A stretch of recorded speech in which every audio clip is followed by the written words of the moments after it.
തദ്ദേശ തെരഞ്ഞെടുപ്പ് തീയതി പ്രഖ്യാപിച്ചതോടെ പത്തനംതിട്ടയിൽ വിജയപ്രതീക്ഷയിലാണ് മുന്നണികൾ. കഴിഞ്ഞ തവണ ആകെയുള്ള 53 പഞ്ചായത്തുകളിൽ 37 LDF ആണ് നേടിയത്. ഇത്തവണ ഭൂരിപക്ഷം നേടാനുള്ള ശ്രമത്തിലാണ് UDF. ആകെയുള്ള 8 ബ്ലോക്ക് പഞ്ചായത്തുകളിൽ 7ഉം LDF കഴിഞ്ഞ തദ്ദേശ തെരഞ്ഞെടുപ്പിൽ നേടി. ജില്ലാ പഞ്ചായത്തിലും LDF-നായിരുന്നു മുൻതൂക്കം. ഇക്കുറി ശക്തി തെളിയിക്കാനുള്ള ഒരുക്കത്തിലാണ് NDA. പത്തനംതിട്ടയിൽ നിന്ന് പ്രവീൺ പുരുഷോത്തമൻ നമുക്കൊപ്പം ചേരുന്നു. പ്രവീൺ പുരുഷോത്തമൻ, പത്തനംതിട്ടയിൽ ഇത്തവണ ഒരു മാറ്റം ഉണ്ടാകുമെന്നുള്ള അവകാശവാദത്തിലാണ് UDF. അത് എത്രത്തോളം സാധ്യമാകും? പ്രത്യേകിച്ചും നിയമസഭാ തെരഞ്ഞെടുപ്പിൽ കാര്യമായ ഒരു മുന്നേറ്റം ഉണ്ടാക്കുന്നതിന് അനിവാര്യമായ ഒരു വിജയമാണ് ഈ തദ്ദേശ തെരഞ്ഞെടുപ്പിൽ പത്തനംതിട്ടയിൽ UDF-ന് കാഴ്ചവെക്കേണ്ടത്. അതുകൂടി വെച്ച് നോക്കുമ്പോൾ സാധ്യതകൾ എങ്ങനെ? Good evening Sujaya. കഴിഞ്ഞ തദ്ദേശ തെരഞ്ഞെടുപ്പിൽ പത്തനംതിട്ട ജില്ലയിൽ LDF-ന് മൃഗീയ ഭൂരിപക്ഷമായിരുന്നു. പക്ഷേ ഇക്കുറി തിരിച്ചു വരാൻ പറ്റുമെന്ന പ്രതീക്ഷയിലാണ് UDF.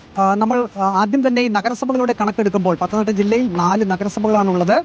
തിരുവല്ല, പന്തളം, പത്തനംതിട്ട, അടൂർ. അത് കഴിഞ്ഞ തവണ തിരുവല്ലയിൽ UDF വിജയിച്ചു, പന്തളത്ത് BJP ആണ് വിജയിച്ചത്, പത്തനംതിട്ടയിൽ LDF-ഉം അടൂരിൽ LDF-ഉം വിജയിച്ചു.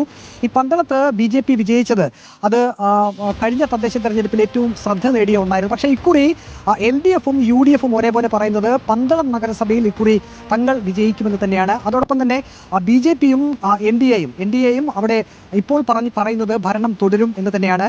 മറ്റ് നഗരസഭകളിലും 3 മുന്നണികളും ഒരേ രീതിയിൽ തന്നെ അവർ അവകാശവാദം ഉന്നയിക്കുന്നുണ്ട്. ജില്ലാ പഞ്ചായത്തിലാണെങ്കിൽ കഴിഞ്ഞ തവണ ഭൂരിപക്ഷം നേടിയത് LDF ആയിരുന്നു. 16 ഡിവിഷനുകളിൽ LDF-ന് 12 ഇടങ്ങളിലും ജയിക്കാനായി. ആകെ 4 ഡിവിഷനുകളിൽ മാത്രമാണ് UDF-ന് വിജയിക്കാനായത്.